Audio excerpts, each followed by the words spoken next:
So I guess I gotta break down the highlights. I'll stick to only the highlights of this episode, which is literally the entirety of the episode. Literally everything was a highlight because this episode was absolutely fucking stunning from start to motherfucking finish. Immediately off the bat, like the way she jerks forward, the expressions, it's amazing. I love the way look at her mouth here.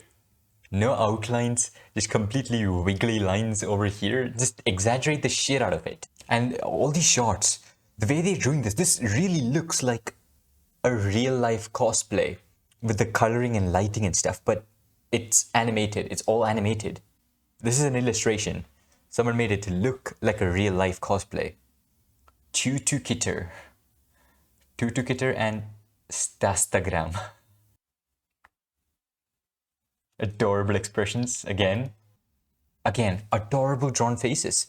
This show has always been good with faces, but you can see this is an extra level of detail with the hair. That is a crazy amount of line work in her hair. Wow, okay, the more I look, the more I see it. There's way too much line work. Absolutely excessive. Yeah, it looks like one of the shots from the opening. Of course, this is more impressive because of the coloring, but as far as the line work goes, like this shot, is the best so far, right? We've ever seen. And some shots in this episode were on par with this shot right here. And it's in the opening, so that's amazing.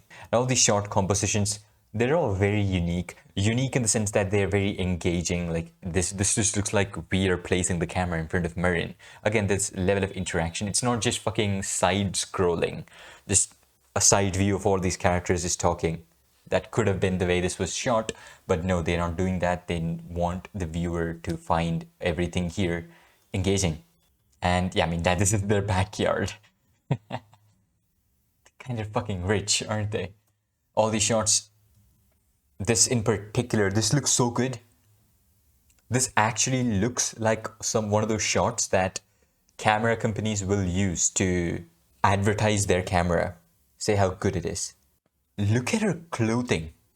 That is so insanely well drawn. And the line work in all of these petals, incredible. It just looks like watercolor in a sense. Many portions of the show looks like it's watercolor. It's not watercolor, but yeah, I guess it's just how digital animation will look from now on because of the thin line work. The close-up of her face.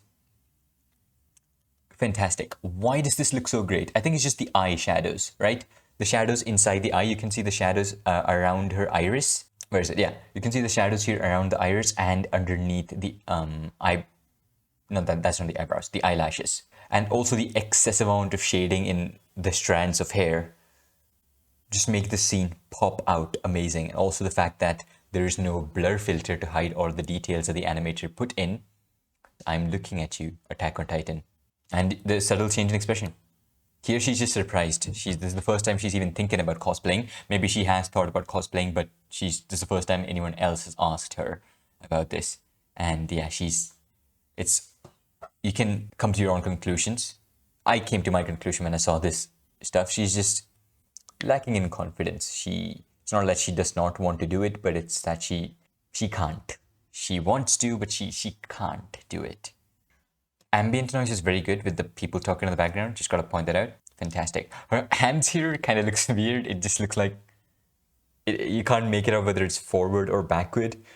Maybe add some line work in the hands, but do they have handwork? Do they have line work in hands? They definitely do have line work in hands, right? Like creases and stuff.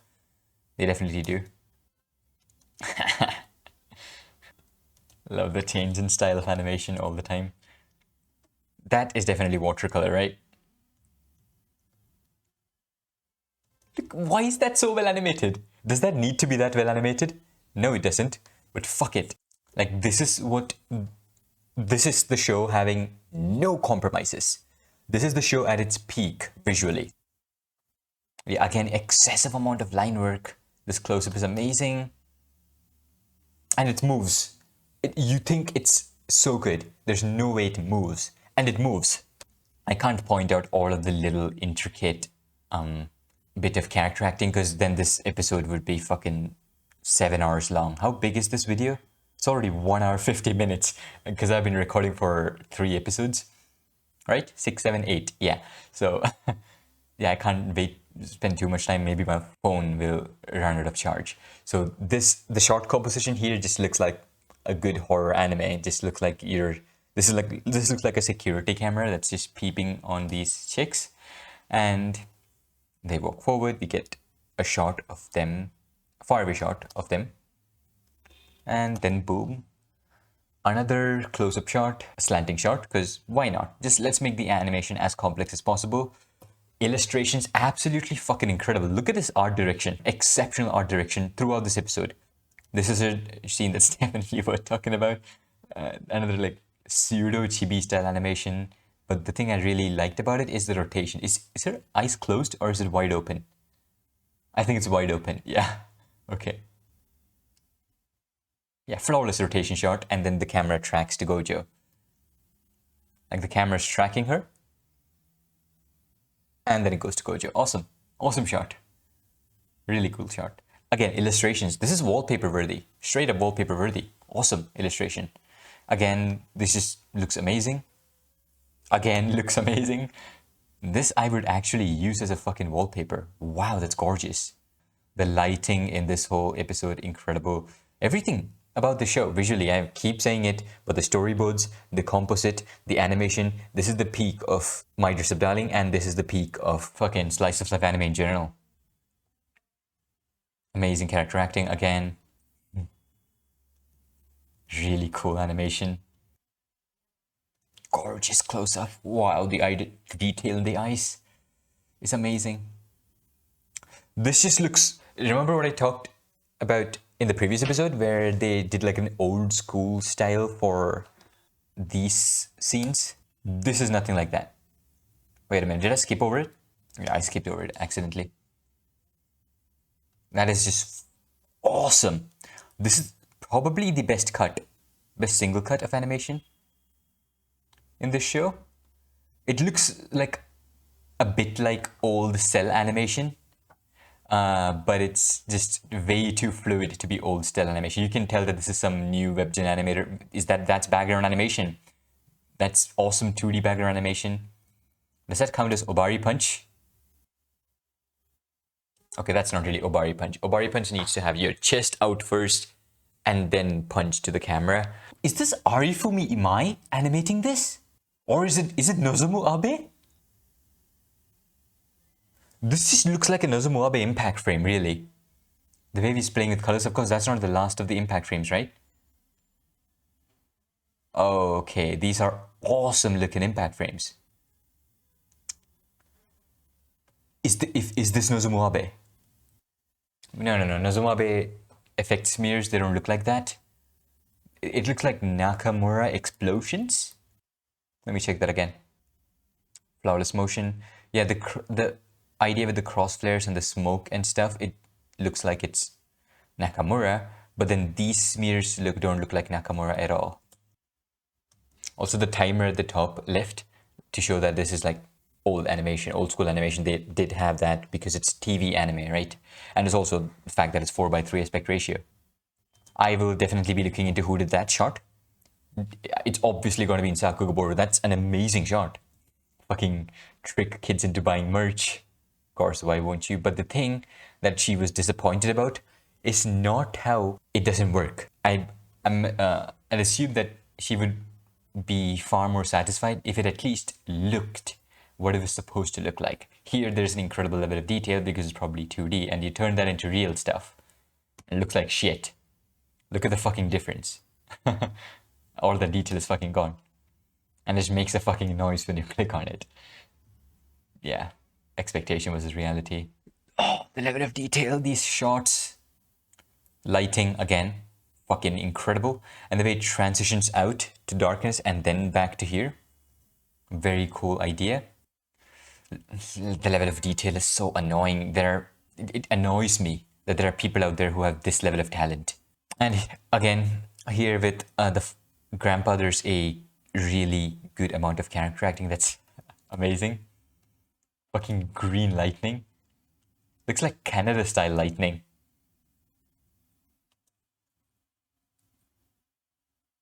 Again, that's an awesome cut. I mean, I would be scared of that face too. My favorite bit of character acting in this episode. It's so well animated. That is amazing. And Gojo slowly engulfing your screen while she's just desperately trying to get the fuck away from him. And she grabbed her hand. The line work keeps changing. Here you can see the stark contrast to make this like a comical scene. There's absolutely no line work in her hair. There's like brush strokes, this very little strokes to show that that is hair, but the highly detailed individual strokes, it's all gone. And boom, it's back. But this is also a completely different style because you can see that her lower eyelashes are super thick and her line work around her face is also super thick. Also, her pupils are completely blank. He's fucking shocked. Pop.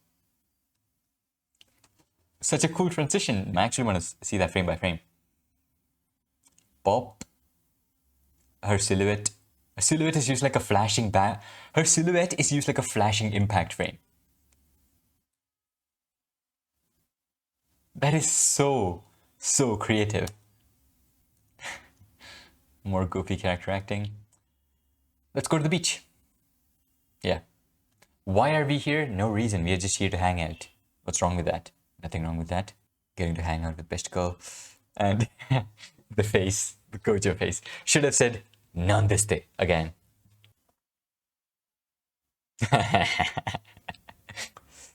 Disappointing that he didn't get to feed her. She's so adorable. It's a fully hand-drawn bird that looks amazing. Ufotable uses CGI for their crows a lot, and it's flawless CGI. You can barely tell it's CGI most of the time, but I can tell that this is awesome bird animation. It reminds me of Yo Yoshinari or Ko Yoshinari, one of the brothers. One of the brothers' animation with heavy paint brush strokes. He does creature animation a lot. He did creature animation in Made in Abyss, and he used like super paintbrush-esque animation for it. And this bird reminds me of that. Character acting is so impressive. I wonder how many drawings there are. Just how many frames of drawings they used for the single episode. It has to be upwards of 10,000 drawings. I'm not exaggerating. It's got to be more drawings than your average action episode. Just look at that. So much movement. I'm going to look at that shot again. Awesome looking smears. These smears, like, I think it's the complete lack of line work that makes it stand out more, right? Yeah. Like there's no line work on his hand here. Pretty cool technique. And there's no line work on the bird either. Sound director, fantastic fucking job. It's really good sound direction. Yes, I skipped over the laugh scene because it's just too adorable. You don't want me to say, Kya! Again. It's fucking cringe, so yeah. This extended shot of them just making subtle movements. Fucking amazing, man. Hair animation, flawless. Very cool panty shot. Okay, that is really cute panties. Like the flower patterns and stuff. And it's my favorite, black panties. Yeah, look at her. Like the parts that are inside the water, they have no line work. Too much character acting. It's overwhelming. And that is just so cool, the way he's just doing this with his toes. Realistic. And the water animation. Fucking flawless. This reflective thing that they're doing with his face, also amazing. Yeah, the composite is very muted, but the coloring is just so good. And the compositing is doing exactly what it needs to do here. Complement the animation. That's really all the compositing needs to do. It does not need to be over the top like Ufotable shows. It does not need to be perfect like KyoAni shows. This is the kind of composite I actually prefer. Of course, KyoAni composite is also pretty fucking amazing because of how good it is. But this is also really impressive because how much they make the animation pop out. And completely exaggerated the size of her eyes and her mouth for the scene. Just works. Because why not, eh? Man, the mangaka must be so happy that their work is being done justice to this degree. Voice crack. Yeah, but this is just the highest level of justice that can be done to a manga. This is what one must have felt when Madhouse animated One Punch Man, or what he must have felt when he saw Studio Bones' adaptation of Mob Psycho 100. His work just getting this perfection treatment. And this is what the mangaka must have felt too while watching the shit. I don't even think I'd be able to watch this stuff if I was the mangaka. It's just too good. Also the sound effects, she's doing that. Unrealistic sound effects, but it works. It's anime and it's so adorable. Sound designer is amazing. Takes a picture and...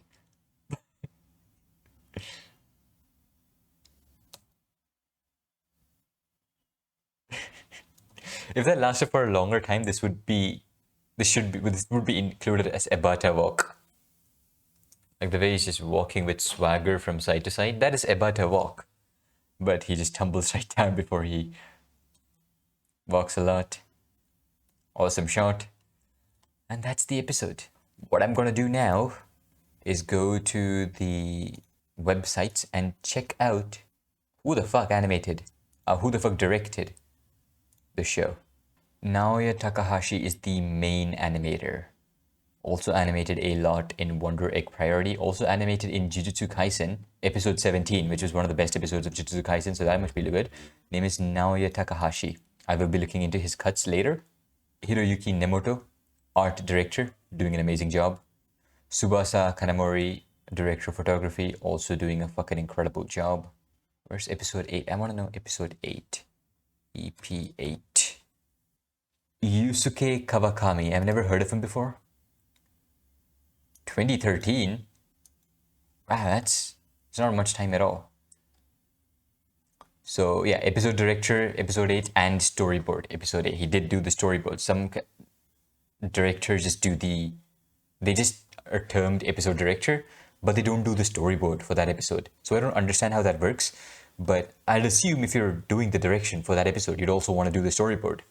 But yeah, that doesn't really happen all that much. In Wonder Egg Parody, he was the action director and he did in between animation. Okay, so this was his debut direction work. Okay, sure. Yeah. First time he's directing anything. Okay, Yuusuke Kawakami.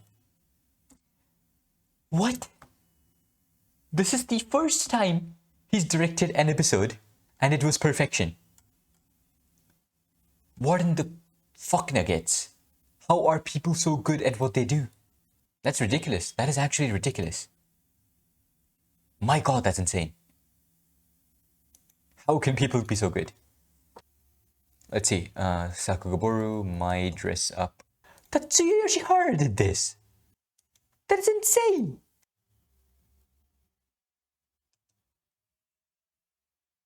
I guess these are also Yoshihara style smears. The little bobble that she does when she explodes out of the place. So much motherfucking movement. Tatsuya Yoshihara, I would have never guessed. If you don't know who Tatsuya Yoshihara is, I consider him as one of the top 5 animators in Japan. But yeah, he's one of the fucking greatest animators, action animators of our generation. He directed a bunch of episodes in Black Clover, which was the best action-heavy episodes, and he did scenes in Jujutsu Kaisen. He's also gonna be the action director for Chainsaw Man, so be excited for that, because this man is talented as fuck. Since I'm here anyway, I might as well look who animated in the opening. Okay, it was Keisuke Kobayashi who animated this scene in the opening that I mistook for rotoscoping, and it's not tagged as rotoscoping, so it is just fucking awesome animation from Keisuke Kobayashi. I want to look more into this animator. Animated in New Game, which is a show I'm definitely going to be watching. Wonder Egg Parody, I've seen all of that shit. Arrow Manga Sensei.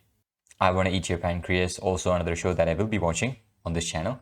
And it's a movie, so it's a one-ended movie. I'll be done with it pretty soon, but I also expect to be fucking broken by it. Yeah, he specializes in character acting. glad to see there are animators like there who love character acting. Of course, there's people like Toshiyuki Sato. Toshiyuki Sato I still consider the best at character acting, but he's not exclusively character acting, right? He's also one of the top 5 animators in Japan, action animators, that is. So see, he's so good at action animation. He's just also good at character acting. That's all it is. Yeah, fucking amazing episode. Absolutely enjoyed the shit out of it. I know there's one more episode out, episode 9, but I'm not gonna watch it now because I'm exhausted. I watched 3 episodes and I broke it down a lot. This recording is 2 hours 13 minutes long for 3 episodes. So yeah, the review segments, they are pretty fucking long. I'll chop it down, make it smaller. So yeah, that's about it. Thoroughly enjoying the show. Currently, I think it's like 9.5. All it needs to do is land just keep doing what it's doing, and I'll fucking rate it 10. The first slice of life show I've ever watched that I would rate 10. And it really is that incredible. If you enjoyed this breakdown and reaction, then leave a like. If you did not like it, then leave a comment as to how I can improve. If you liked it a lot, then subscribe because there are more videos coming out. And that's about it. Thanks for the views.